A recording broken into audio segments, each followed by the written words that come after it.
जय हिंद दोस्तों। मेरा नाम है नितिन भल्ला और स्वागत है आपका मेरे चैनल पे। आज हम कंटिन्यू करने वाले हैं एडमिशन ऑफ पार्टनर का थर्ड पार्ट। दो पार्ट मैं ऑलरेडी अपलोड कर चुका हूं जहां हमने देखा था introduction of admission of a partner, effects of admission of a partner, calculation of new PSR and sacrificing ratio और accounting of goodwill as per accounting standard 26।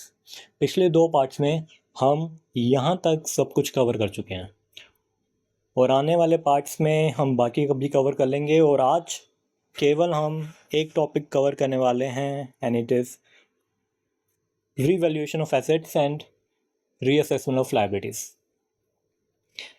मतलब क्या है इसका और क्यों करते हैं वो शुरू करते हैं। ज़्यादा कॉन्सेप्ट नहीं है इसलिए लेक्चर इतना लेंदी होगा भी नहीं। और ये जो नोट्स हैं मैं डिस्क्रिप्शन में इनका लिंक डाल दूंगा, आप वहाँ से डाउनलोड कर लेना। विद एनोटेशन विदाउट एनोटेशन दोनों शेयर करूँगा, जो अच्छा लगे आप डाउनलोड करके रख सकते हैं, प्रिंट करके रख सकते हो अपने पास। और कोई भी डाउट हो तो हियर इज़ माय नंबर, मुझे टेलीग्राम करो, मैं वहाँ रिजॉल्व कर दूँगा। तो शुरू करते हैं।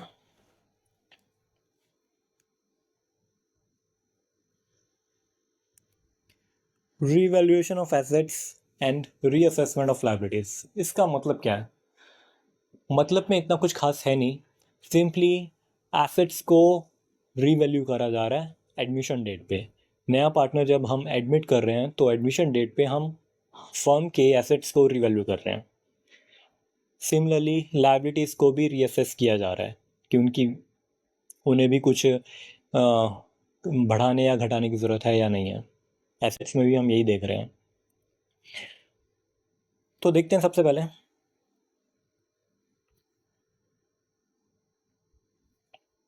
if on admission date market values of assets and liabilities are different from their book values, if they are different, admission date पे बैलेंस शीट में जो एसेट लायबिलिटीज दिख रही हैं, जिस वैल्यू पे दिख रही हैं उन्हें बुक वैल्यू कहा जाता है और कैरिंग अमाउंट भी कहा जाता है। अगर इफ़ दिस बुक वैल्यू और कैरिंग अमाउंट, तुम कुछ भी बोलो, it is different from the market value, अगर मार्केट वैल्यू से अलग है तो अनडाउटेडली ये डिफरेंस की वजह से होने वाला प्रॉफिट लॉस जो भी निकलेगा हम निकालेंगे। जो भी प्रॉफिट लॉस है उसके हकदार केवल और केवल पुराने पार्टनर्स हैं और इस प्रॉफिट लॉस को पुराने पार्टनर्स के पुराने पीएसआर में ही बांट देना चाहिए, क्योंकि ये डिफरेंस बुक वैल्यू और मार्केट वैल्यू में जो डिफरेंस है उस दौरान आया था जब फर्म में केवल और केवल पुराने पार्टनर्स थे। नया पार्टनर उस दौरान नहीं था, इसलिए इस डिफरेंस से होने वाले प्रॉफिट लॉस केवल और केवल पुराने पार्टनर्स को मिलेगा, पुराने पीएसआर में मिलेगा। इसमें नए पार्टनर का कोई रोल नहीं है।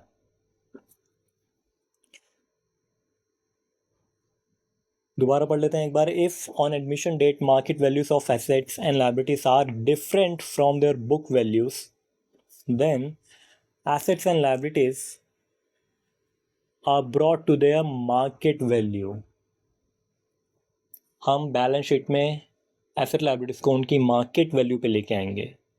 अब भले ही वो मार्केट वैल्यू ऊपर हो या नीचे हो as compare to book value, जो भी हो, हम एसेट्स एंड लायबिलिटीज़ को बैलेंस शीट में एडमिशन डेट पे मार्केट वैल्यूज़ पे दिखाएंगे by preparing the revaluation account. Revaluation account बनाया जाता है so that new partner is not at an advantage और डिसएडवांटेज, ताकि नए पार्टनर को कोई फ़ायदा नुकसान ना हो, क्योंकि वो इस फ़ायदे नुकसान का हकदार है ही नहीं, केवल केवल पुराने पार्टनर्स हैं, इसलिए पुराने पार्टनर्स में पुराने पीएसआर में बांट दिया जाता है। आगे देखते हैं। If on admission date some assets and liabilities are not recorded in the books, not recorded in the books, अगर बैलेंस शीट में कोई asset and liability admission date पे एडमिशन डेट पे दिखाई ही नहीं दे रही, रिकॉर्ड ही नहीं कर रखी हमने। वजह कुछ भी हो सकती हैं, किसी गलती की वजह से या इंटेंशनली, कुछ भी हो सकता है। अगर एक ऐसा लाइबिलिटी जो बैलेंस शीट में दिखना चाहिए पर वो नहीं दिख रहा है, रिकॉर्ड नहीं हो रखा है एडमिशन डेट पे, तो हमें क्या करना चाहिए? तो हम क्या करें, सिंपली उसे रिकॉर्ड करो, बैलेंस शीट में दिखा दो उसकी मार्केट वैल्यू, एडमिशन डेट पे जितनी भी है उस वैल्यू पे एसेट लाइबिलिटीज़ को बैलेंस शीट में दिखा दो, रिकॉर्ड कर दो। और रिकॉर्ड कर रहे हो तुम तो एंट्री क्या बनेगी, क्या डेबिट क्रेडिट होगा? अगर एसेट रिकॉर्ड कर रहे हो तुम, एसेट रिकॉर्ड कर रहे हो मतलब लेके आ रहे हो, इन शॉर्ट एसेट इंक्रीज हो रहा है, तो एसेट इंक्रीज करने के लिए हम डेबिट करते हैं। और अगर तुम लाइबिलिटी रिकॉर्ड कर रहे हो, लाइबिलिटी लेके आ रहे हो, लाइबिलिटी इंक्रीज कर रहे हो, तो लाइबिलिटी इंक्रीज करने के लिए हम क्रेडिट करते हैं। ये तो हमें पता चल गया, एसेट है तो एसेट लेके आ रहे हैं तो वो डेबिट होगा, लाइबिलिटी लेके आ रहे हैं तो वो क्रेडिट होगा। सवाल उठता है कि कॉरस्पॉन्डिंग क्या होगा? अगर एसेट लेके आ रहे हैं, एसेट डेबिट कर दिया, तो मैं क्रेडिट क्या करूं? क्रेडिट क्या करूं?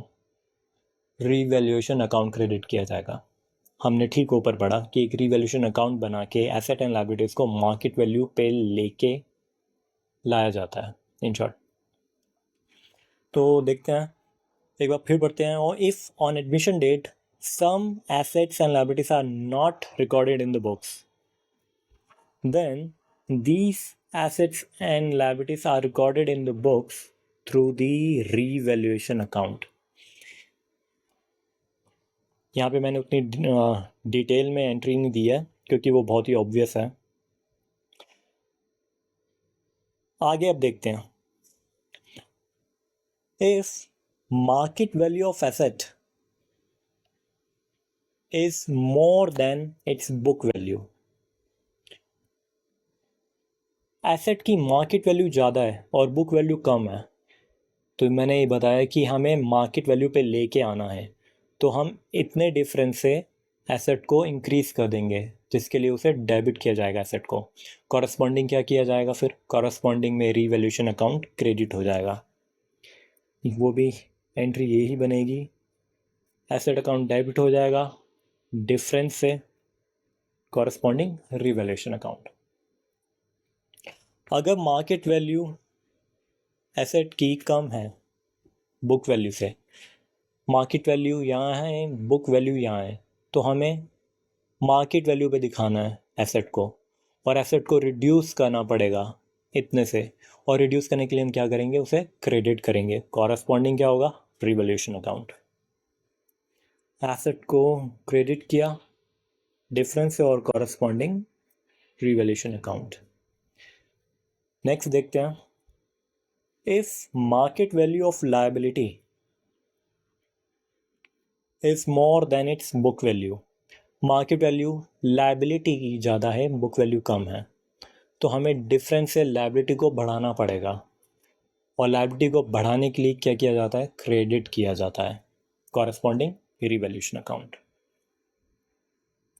लायबिलिटी अकाउंट क्रेडिट होगा डिफरेंस से, market value minus book value, और कॉरस्पॉन्डिंग रिवैल्यूएशन अकाउंट डेबिट हो जाएगा। सिंपल है। Next, if market value of liability is less than it's book value, book value liability की यहाँ है, मार्केट वैल्यू यहाँ है, और हमें मार्केट वैल्यू पे लेके आना है, तो ये जो डिफरेंस है उससे लायबिलिटी को रिड्यूस कर दिया जाएगा। रिड्यूस करने के लिए क्या करेंगे, हम डेबिट करेंगे, कॉरस्पॉन्डिंग रिवैल्यूएशन अकाउंट में जाएगा। लायबिलिटी अकाउंट डेबिट हो जाएगा डिफरेंस से और कॉरस्पॉन्डिंग रिवैल्यूएशन अकाउंट। आगे, if an asset is not recorded in the books, अगर कोई एसेट रिकॉर्ड ही नहीं हो रखा बुक्स में, एसेट रिकॉर्ड ही नहीं हो रखा बुक्स में, सिंपल है, एक्सप्लेन मैं पहले कर चुका हूँ। तो एसेट को हम रिकॉर्ड करेंगे, इसके लिए हम एसेट को इंक्रीज़ करेंगे, इंक्रीज़ करने के लिए एसेट को डेबिट किया जाता है और कॉरस्पॉन्डिंग रिवैल्यूएशन अकाउंट में जाएगा। Asset account debit market value से, यहाँ कोई डिफरेंस नहीं है क्योंकि बुक वैल्यू तो ज़ीरो है, बुक में कुछ है ही नहीं, हम एसेट को लेके आ रहे हैं उसकी मार्केट वैल्यू पे पूरा बैलेंस शीट के अंदर, तो पूरी की पूरी मार्केट वैल्यू से एसेट अकाउंट डेबिट हो जाएगा, इंक्रीज़ कर रहे हैं तो उसके लिए डेबिट किया जाएगा, कॉरस्पॉन्डिंग रिवैल्यूएशन अकाउंट।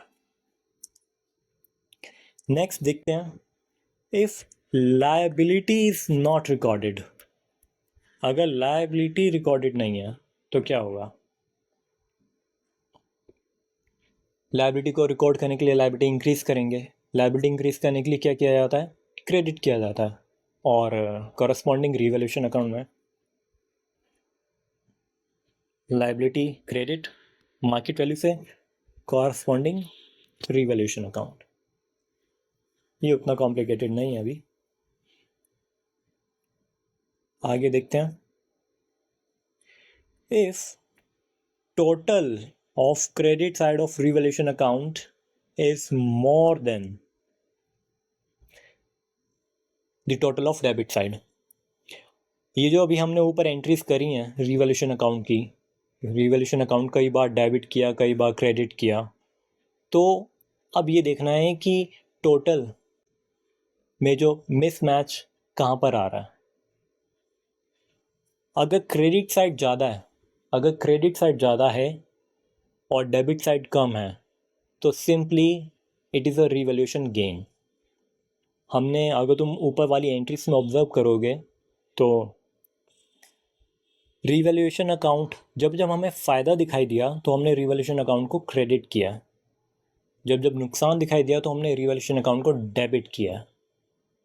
अगर मान लो क्रेडिट हमने ज़्यादा किया है और डेबिट कम किया है, तो इन शॉर्ट नेट में हमने क्रेडिट किया है उसे, और क्रेडिट करने का मतलब प्रॉफिट ही होता है। रिवैल्यूएशन अकाउंट क्रेडिट किया है तो नेट जो है वो प्रॉफिट है। दोबारा पढ़ते हैं एक बार, if the total of credit side of revaluation account is more than the total of debit side, तो it is simply a revaluation profit. और रिवैल्यूएशन प्रॉफिट के हकदार कौन होते हैं, मैंने शुरू में ही बताया, वो केवल पुराने पार्टनर्स हकदार होते हैं इसके। इसलिए रिवैल्यूएशन प्रॉफिट और लॉस पुराने पार्टनर्स में, पुराने पीएसआर में बांट दिया जाएगा। क्योंकि रिवैल्यूएशन प्रॉफिट निकला है, पार्टनर्स में बांट देंगे। बांटेंगे कैसे? पार्टनर्स की कैपिटल अकाउंट को इंक्रीज करके। इंक्रीज कैसे करते हैं? क्रेडिट करके, कॉरस्पॉन्डिंग रिवैल्यूएशन अकाउंट। तो एंट्री यही बनेगी, पार्टनर्स, ओल्ड पार्टनर्स के कैपिटल अकाउंट्स क्रेडिट कर देंगे ओल्ड पीएसआर में, कॉरस्पॉन्डिंग रिवैल्यूएशन अकाउंट में होगा, it is a revaluation gain. Excess amount is called revaluation gain. Let's say तुमने कई बार रिवैल्यूएशन अकाउंट को क्रेडिट किया, कई बार डेबिट किया, लेकिन डेबिट का जो फाइनल टोटल अमाउंट निकला वो थोड़ा कम है, जो क्रेडिट का फाइनल टोटल अमाउंट है वो थोड़ा ज़्यादा है। तो जो एक्सेस अमाउंट है क्रेडिट में, difference, that is it is your revaluation gain, revaluation profit, कुछ भी बोलो। तो ये केवल पुराने पार्टनर्स ही हकदार हैं इसके। ये रिवैल्यूएशन गेन उस दौरान हुआ था जब फर्म में केवल पुराने पार्टनर्स थे, नया पार्टनर नहीं था, इसलिए नए पार्टनर का यहाँ पे कोई रोल नहीं बनता। अगर अब नेक्स्ट देखते हैं opposite situation, if total of debit side of revaluation account, debit side is more than the total of credit side. अब डेबिट साइड ज़्यादा है और क्रेडिट साइड कम है, तो डेबिट में तो हमने नुकसान वगैरह ही डाले थे। अगर देखा जाए, एक ड्रोन व्यू लिया जाए, तो डेबिट साइड में हमेशा सारे जो भी तकलीफ़ें हैं वो डाली हुई थी। और डेबिट का अगर अमाउंट ज़्यादा है, टोटल डेबिट टोटल ज़्यादा है, क्रेडिट टोटल कम है, तो it is simply means that it is a revaluation loss. और इसका ये केवल पुराने पार्टनर्स को ही झेलना पड़ेगा। पुराने पार्टनर्स को ये रिवैल्यूएशन, हाँ, लॉस हम झेलने के लिए बोल रहे हैं। वो कैसे झेलेंगे? वो झेलेंगे सिंपली हम उनकी कैपिटल अकाउंट्स को, ऑल पार्टनर के कैपिटल अकाउंट्स को रिड्यूस कर देंगे। रिड्यूस करने के लिए हम क्या करते हैं? डेबिट करते हैं। ऑल पार्टनर के कैपिटल अकाउंट को हमने डेबिट कर दिया ओल्ड पीएसआर में, रिवैल्यूएशन लॉस ओल्ड पीएसआर में आ जाएगा, corresponding revaluation account. Excessive amount is called revaluation loss. तो यहाँ तक हमने जो डिस्कस कर लिया है उससे होगा ये कि रिवैल्यूएशन अकाउंट हमने एक नया क्रिएट किया, उसमें अकाउंट्स एंट्रीज को पॉज करना चालू किया और उसे बाद में बैलेंस भी कर दिया।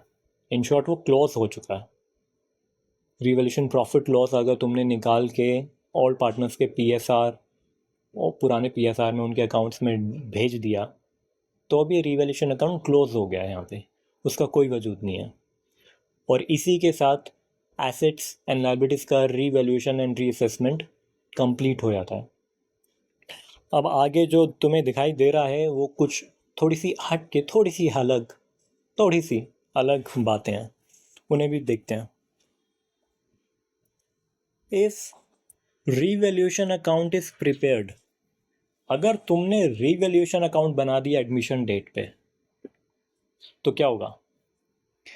तो assets and liabilities are shown in the balance sheet at their market values and not at book value. अगर एडमिशन डेट पे तुमने रिवैल्यूएशन अकाउंट बना दिया तो एसेट्स एंड लायबिलिटीज को उनकी मार्केट वैल्यू पे ही दिखाना पड़ेगा, बुक वैल्यू पे, ओल्ड वैल्यू पे नहीं। ये भी एक बस फैक्चुअल पॉइंट है, इसके बेसिस पे मैं आगे मेन बात बोलने वाला हूँ और वो आगे की बात देखते हैं। If partners want to show the assets and liabilities in the balance sheet at their old values and not at book values, मैंने ऊपर क्या पढ़ा है, अगर तुमने एडमिशन डेट पे रिवैल्यूएशन अकाउंट बना दिया तो एसेट्स एंड लायबिलिटीज़ को बैलेंस शीट में मार्केट वैल्यू पे दिखाना पड़ेगा, ऑप्शन नहीं है, कंपल्शन है। अब बात यह है कि जो पुराने पार्टनर्स हैं उन्होंने ये तय किया है कि हम एडमिशन डेट पे एसेट्स एंड लायबिलिटीज़ को रीवैल्यू तो करना चाहते हैं लेकिन बैलेंस शीट में एसेट्स एंड लायबिलिटीज़ को मार्केट वैल्यू पे नहीं दिखाना चाहते हैं।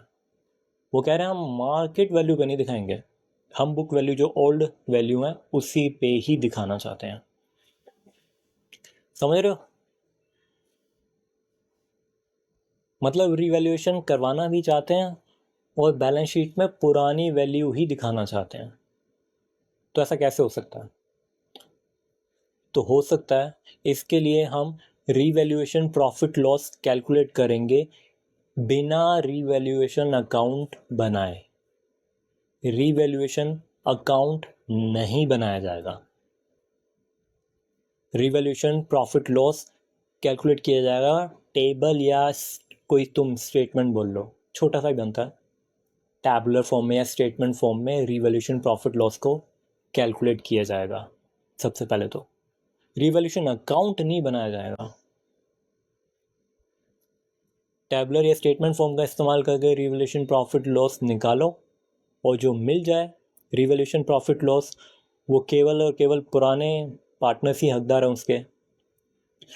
तो अगर तुम्हें रिवैल्यूएशन प्रॉफिट हुआ है तो ये सेक्रीफाइसिंग पार्टनर्स, पुराने पार्टनर्स जो सेक्रीफाइस कर रहे हैं, उनके कैपिटल अकाउंट में क्रेडिट कर दिया जाता है ताकि उनका कैपिटल अकाउंट बढ़ सके, क्योंकि प्रॉफिट है ना, प्रॉफिट के हकदार हैं सेक्रीफाइसिंग पार्टनर्स, तो उन्हें भेजने के लिए सेक्रीफाइसिंग पार्टनर्स क्रेडिट कर देते हैं।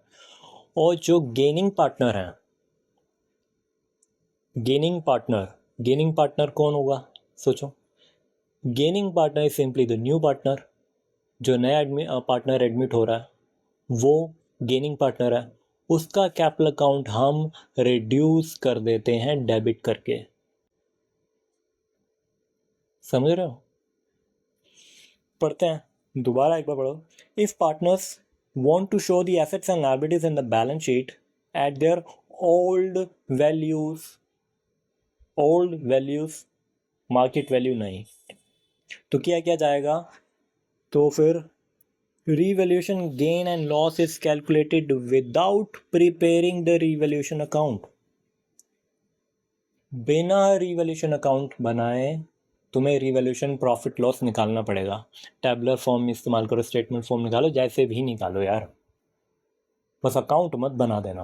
अकाउंट बना दिया तो फिर हमें मजबूरन बैलेंस शीट में एसेट एंड लायबिलिटीज़ को उनकी मार्केट वैल्यू पे दिखाना पड़ेगा, जो कि पार्टनर्स नहीं दिखाना चाहते हैं। आगे देखते हैं। If firm has got revaluation gain without preparing the revaluation account. हमने रिवैल्यूएशन अकाउंट नहीं बनाया है, स्टेटमेंट या टैबुलर फॉर्म का इस्तेमाल करके रिवैल्यूएशन गेन हमने निकाल लिया है। तो इसका क्या करें आप? गेन तो निकाल लिया, मैं बता चुका हूँ। सेक्रीफाइसिंग पार्टनर्स जो कि ओल्ड पार्टनर्स ही होते हैं जनरली, उनकी कैपिटल अकाउंट्स में इंक्रीज करने के लिए हम क्रेडिट कर देते हैं, और जो गेनिंग पार्टनर है which is a new partner, उसका कैपिटल अकाउंट हम रिड्यूस कर देते हैं डेबिट करके। तो एंट्री क्या बनेगी? Gaining partner capital account debit, revaluation gain gaining ratio में जाएगा, गेनिंग रेशियो, और सेक्रीफाइसिंग पार्टनर का कैपिटल अकाउंट क्रेडिट हो जाएगा। अमाउंट क्या रहेगा? Revaluation gain in sacrificing ratio. और यही वजह थी, कई सारी वजहों में से एक ही वजह है कि हमने क्यों गेनिंग रेशियो सेक्रीफाइसिंग रेशियो निकाले थे इनिशियल पार्ट्स में, इसलिए निकाले थे। आगे देखते हैं। If firm has got revaluation loss without preparing the revaluation account, बिना रिवैल्यूएशन अकाउंट बनाए तुमने रिवैल्यूएशन लॉस निकाल लिया, तो इसकी मैं क्या एंट्री करूं? लॉस है, उस लॉस के हकदार ये हैं सेक्रीफाइसिंग पार्टनर्स, तो अनडाउटेडली रिड्यूस करने के लिए उनके कैपिटल अकाउंट्स को हम डेबिट कर देंगे, इसलिए सेक्रीफाइसिंग पार्टनर्स के कैपिटल अकाउंट्स डेबिट हो जाएंगे रिवैल्यूएशन लॉस सेक्रीफाइसिंग रेशियो में, और गेनिंग पार्टनर के कैपिटल अकाउंट क्रेडिट हो जाएंगे। ऑपोजिट ऊपर वाली जो हमने सिचुएशन देखी है उसका ऑपोजिट ही है, तुम देखो एंट्री भी ऑपोजिट ही चल रही है। तुम कॉन्सेप्ट को समझो, कैसे जर्नलाइज करोगे वो समझो बस, क्योंकि अकाउंटिंग में हमारा मेन काम, मैं कहूँगा up to 98% of the today's accounting is depending only and only upon the journal entries. Journal entries का जलवा है, बहुत भयंकर जलवा है, स्पेशली लिस्टेड एंटिटीज में जब ईयर एंड पे हम जर्नलाइज करते हैं। और जो रिमेनिंग 2% है, 98% तो मैंने जर्नल एंट्रीज को दे दिया, जो रिमेनिंग 2% है वो केवल और केवल कैश फ्लो स्टेटमेंट पे है। अब तुम सोचोगे तो वो बैलेंस शीट, पीएनएल, फिर उसका क्या होता है? अरे वो सब ऑटोमेटेड हो जाता है, वो इतना सिंपल काम है, इतना बेसिक काम है कि अगर तुमने एक बार जर्नल एंट्री कर दी तो ledger posting, trial balance, PNL account, balance sheet सब automatically in a fraction of a second बनता है। लेकिन क्या नहीं बनता है? It is cash flow statement. Accountants mainly journal entries पे नज़र बनाए रखते हैं और कैश फ्लो स्टेटमेंट पे नज़र बनाए रखते हैं, यही दो उनके मेन काम होते हैं, जहाँ उन्हें खुद फिजिकली इंटरवीन करना पड़ता है कंप्यूटराइज्ड अकाउंटिंग सिस्टम्स में। तो आगे देखते हैं। तो टॉपिक तो ख़त्म हो चुका है, एसेट्स लायबिलिटीज़ का रिवैल्यूएशन रीअसेसमेंट। मैं कुछ मिसलेनियस पॉइंट्स जो है इस टॉपिक से रिलेटेड, कुछ मिसलेनियस बातें वो डिस्कस कर रहा हूँ। If value of an asset has reduced to 20%, ध्यान दो, the value has reduced to 20%। असल में मैं पॉइंट इसलिए पढ़ा रहा हूँ क्योंकि बच्चे ग्रामेटिकल इंटरप्रिटेशन इसकी कर नहीं पाते हैं और लिखा कुछ और होता है, समझ कुछ और लेते हैं, इसलिए वो जो सोल्यूशन दे आते हैं वो गलत हो जाता है। लिखा है value of an asset has reduce to 20%, इसका मतलब यह है कि वैल्यू एसेट की रिड्यूस हो गया बाय 80%। 80% से वैल्यू गिर गई है, केवल 20% रह गई है। देन इट मीन्स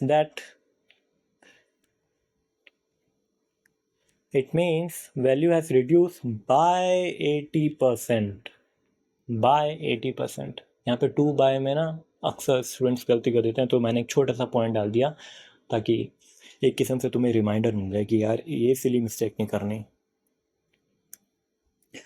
आगे देखते हैं।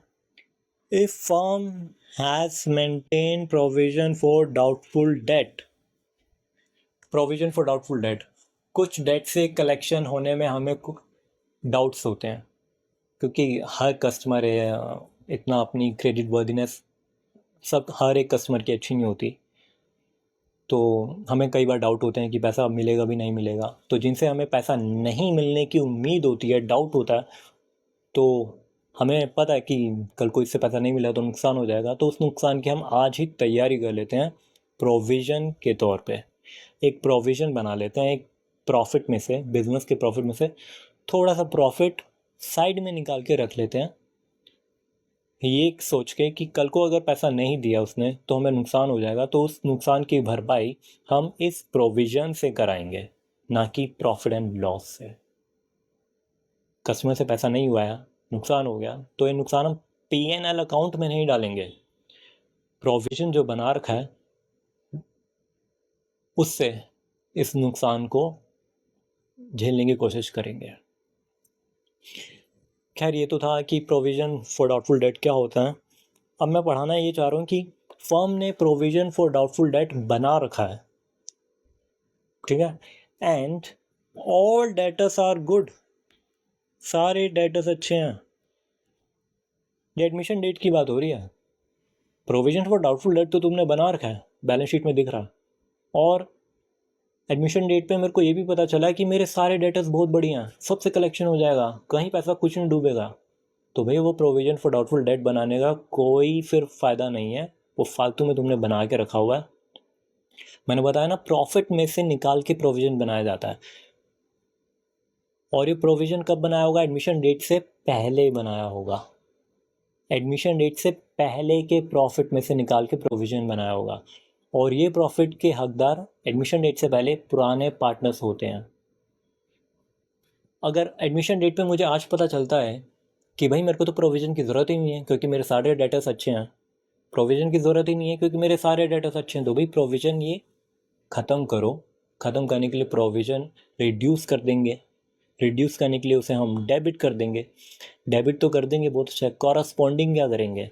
कॉरस्पॉन्डिंग करेंगे हम पार्टनर्स, पुराने पार्टनर्स के कैपिटल अकाउंट्स को इंक्रीज़ कर देंगे क्रेडिट करके, पुराने PSR में ही। एंट्री इसलिए ये बनेगी, it means provision for doubtful date should be removed from the books, should be removed from the books. और रिमूव करने के लिए हम क्या एंट्री करेंगे? प्रोविज़न रिड्यूस कर देंगे डेबिट करके, और पुराने पार्टनर्स के कैपिटल अकाउंट को इंक्रीज़ कर देंगे क्रेडिट करके। Provision for doubtful date debit कर दिया बुक वैल्यू से, बैलेंस शीट में वो जितने पे भी वो दिख रहा है प्रोविज़न, उससे provision for doubtful debt account को रिड्यूस कर देंगे डेबिट करके, एंड क्रेडिट कर देंगे हम। इन्होंने रिवैल्यूएशन अकाउंट यहाँ पे करा दिया, तुम ऐसे भी कर सकते हो, मैंने एकदम डायरेक्ट ही एंट्री बता दी, वो भी ऑल्टरनेटिव पॉसिबल है, और ये भी एकदम ठीक है। फाइनल इफेक्ट एब्सोल्यूट करेक्ट ही आना था। ये थोड़ा सिंपल है, इसमें ज़्यादा एक्सप्लेनेशन की ज़रूरत नहीं पड़ेगी। प्रोविज़न रिमूव करना है, प्रोविज़न रिड्यूस कर देंगे डेबिट करके, कॉरस्पॉन्डिंग डाल दिया रिवैल्यूएशन अकाउंट में। रिवैल्यूएशन में क्यों डाला? रिवैल्यूएशन अकाउंट में डाल दोगे तो रिवैल्यूएशन अकाउंट को जब एंड में हम सारा क्लोज करते हैं तो रिवैल्यूएशन प्रॉफिट लॉस कहाँ जाता है? ऑल पार्टनर्स में, ऑल PSR में। तुम यूँ भी इसे डील कर सकते हो, रिवैल्यूएशन अकाउंट भी क्रेडिट कर सकते हो, इन शॉर्ट मैं ये कह रहा हूँ। या ऑल्टरनेटिव ये है कि पुराने पार्टनर्स के कैपिटल अकाउंट्स क्रेडिट कर सकते हो, ऑल्टरनेटिव वो भी पॉसिबल है। और आगे देखते हैं, if firm has maintained provision for doubtful debt and some amount of debt has become irrecoverable. Admission date पे बैलेंस शीट में provision for doubtful debt account दिख रहा है, और कुछ डेटर अमाउंट हमारा इरिकवरेबल हो गया है, हमें पता चल गया कि वहाँ से पैसा नहीं आने वाला, नुकसान हमें दिख गया, तो इस नुकसान को झेलेगा कौन? प्रोविज़न फॉर डेटफुल अकाउंट झेलेगा, ना कि P&L अकाउंट। लॉस दिखते ही पीएनएल अकाउंट में मत टूट पड़ना। तो होगा क्या, प्रोविजन फॉर डाउटफुल अकाउंट को मैं रिड्यूस कर दूंगा, उसे लॉस झेलना है, तो रिड्यूस करने के लिए मैं प्रोविजन फॉर डाउटफुल अकाउंट को डेबिट करूंगा। जितने भी उसमें बुक वैल्यू है, प्रोविजन तुमने जितना भी मेंटेन कर रखा है up to its book value, BV मतलब बुक वैल्यू ऑफ प्रोविजन। और डेटर्स अकाउंट जो है वो मैं रिड्यूस कर दूंगा। मुझे पता चल गया ना वहाँ से पैसा नहीं मिलने वाला, तो जितना पैसा नहीं मिलने वाला उतने से मैं डेटर अकाउंट रिड्यूस कर दूंगा क्रेडिट करके। तो डेटर अकाउंट क्रेडिट हो गया बैड डेट अमाउंट से, जितना भी पैसा नहीं मिलने वाला। और जो बैलेंसिंग फिगर अगर कोई बच गई तो वो रिवैल्यूएशन अकाउंट ही झेलेगा। एक किस्म से यही समझ लो कि लॉस अगर ज़्यादा हो रहा है तुम्हें और तुमने बैड डेट अमाउंट ज़्यादा है और प्रोविज़न अमाउंट कम है, तो ये जो बैड डेट अमाउंट इतना है, प्रोविज़न इतना है, तो ये जो इतना एक्स्ट्रा बैड डेट हो रहा है इसे कौन झेलेगा, रिवैल्यूएशन अकाउंट में डाल दो। रिवैल्यूएशन अकाउंट एंड में ऑल पार्टनर्स ऑल पीएसआर में बैलेंस ट्रांसफ़र होता है, वही झेल लेंगे ऑल पार्टनर्स। आगे देखते हैं, if firm wants to maintain a certain percentage of debtors as a provision for doubtful debt, अगर फर्म डेटर का एक certain percentage provision for doubtful date के अकाउंट पे मेंटेन करना चाहता है, अक्सर होता भी ऐसे है, हम डेटर्स की जितने भी हमारे बैलेंस शीट में डेटर्स दिख रहे हैं उसका एक परसेंटेज तय कर लेते हैं मैनेजमेंट के साथ बैठ के कि इतना परसेंट हम प्रोविजन फॉर डाउटफुल डेट हमेशा बना के चलेंगे जी, हमारी सेफ्टी के लिए, कि कल को अगर डेटर से पैसा नहीं मिला तो हम नुकसान पीएनएल अकाउंट में ना डाल के provision for doubtful debt account में डालेंगे।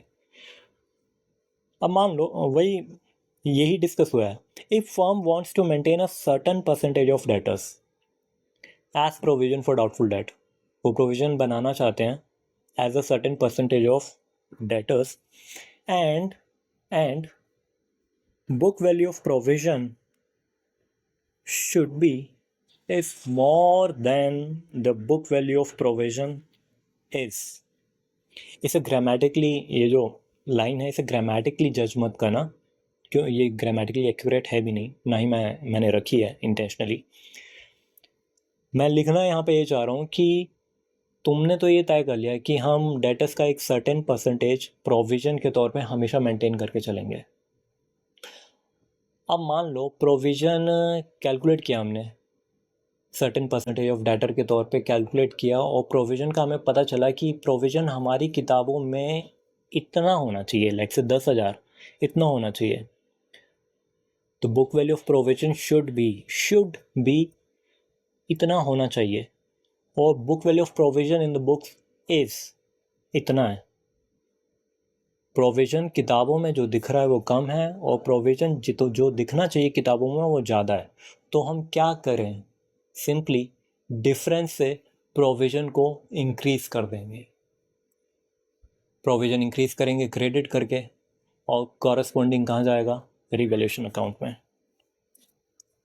Provision for doubtful debt account को हम इंक्रीज़ कर देंगे क्रेडिट करके, डिफरेंस निकाल लेंगे दोनों फिगर्स का और कॉरस्पॉन्डिंग रिवैल्यूएशन अकाउंट डेबिट हो जाएगा। अब आगे हम ऑपोजिट सिचुएशन देखने वाले हैं। If firm wants to maintain a certain percentage of debtors as provision for doubtful debt and book value of provision is more than book value of provision should be, book value of provision मान लो इतना है जो किताबों में दिख रहा है और होना पर इतना चाहिए, बैलेंस शीट में दिख इतना रहा है और होना इतना चाहिए, इतना होना चाहिए। तो हमें क्या करना चाहिए, प्रोविज़न को इतने से रिड्यूस कर देना चाहिए। सिंपल, रिड्यूस करेंगे प्रोविज़न को डेबिट करके, तो provision for doubtful debt account debit हो जाएगा डिफरेंस अमाउंट से कॉरस्पॉन्डिंग रिवैल्यूएशन अकाउंट में। तो यहीं तक रीवैल्यूएशन रीअसेसमेंट से रिलेटेड सारा कॉन्सेप्ट था। मैंने प्रैक्टिकल क्वेश्चंस आज के लेक्चर में इंक्लूड नहीं किए हैं। क्यों? क्योंकि रीवैल्यूएशन रीअसेसमेंट पे अगर मैंने प्रैक्टिकल अभी इन्वॉल्व किया तो लेक्चर की लेंथ बहुत बढ़ जाएगी, और क्योंकि मैं पार्ट 6 जो है उसमें मिसलेनियस किस्म का मैं उसे रखना चाहता हूँ, और वहाँ कॉम्प्रिहेंसिव क्वेश्चंस को मैं डील करना चाहता हूँ, तो वहाँ पे ये सब डिस्कस किया जाएगा। तो फिर इसी के साथ आज के सारे कॉन्सेप्ट्स कवर होते हैं। कोई डाउट हो मुझे टेलीग्राम करो, फर्स्ट पेज पे मेरा नंबर है, टेलीग्राम करो, वहाँ पे मैं रिजॉल्व कर दूँगा। और नोट्स तुम्हें मिल ही जाएंगे, इन्हें डाउनलोड कर लेना, चाहे प्रिंट करना चाहो ना करना चाहो, लेकिन डाउनलोड करके रखो। और वैसे भी मैं जब 6 पार्ट इसका कवर करूँगा, अब मैं जल्दी करूँगा, मैं इतना समय नहीं लगाऊंगा, मैं थोड़ा पर्सनली बिजी हो गया था तो मैं अपलोड नहीं कर पाया। पार्ट 6 एक वो कॉम्प्रिहेंसिव पार्ट होगा, कॉम्प्रिहेंसिव लेक्चर होगा, थोड़ा डिटेल भी होगा, उसमें मैं full fledged question, lengthy questions, ये एंट्रीज लिटरली कैसे करी जाती हैं वो भी तुम्हें बताऊंगा। और मैं लेक्चर ख़त्म करूं उससे पहले मैं तुम्हें एक सजेशन देना चाहूँगा कि always focus on the journal entries. Account बनाना एक बेहद फालतू काम हो चुका है आज की डेट में। प्रैक्टिकल लाइफ में डायरेक्ट अकाउंट्स कभी नहीं बनाए जाते हैं। आई रिपीट, कभी नहीं बनाए जाते हैं। हम किसी भी अकाउंट को डायरेक्टली कभी नहीं बनाते हैं प्रैक्टिकल रियल लाइफ में, केवल और केवल जर्नलाइज करते हैं। अकाउंट, पीएनएल, बैलेंस शीट अपने आप बनती हैं, उनकी कोई रेलेवेंस नहीं है except the interpretation part. You should be able to interpret the P&L and the balance sheet and other final accounts like cash flow statement. एक अकाउंटेंट के लिए समझ लो जर्नल एंट्री बेहद बेहद बेहद इंपॉर्टेंट है। He must be absolutely clear with what is to be debited and what is to be credited in and with what amount. और यही वजह है कि मैंने मेरे चैनल का भी नाम लेट्स जर्नलाइज रखा है, and I want to solely focus on the journal entries.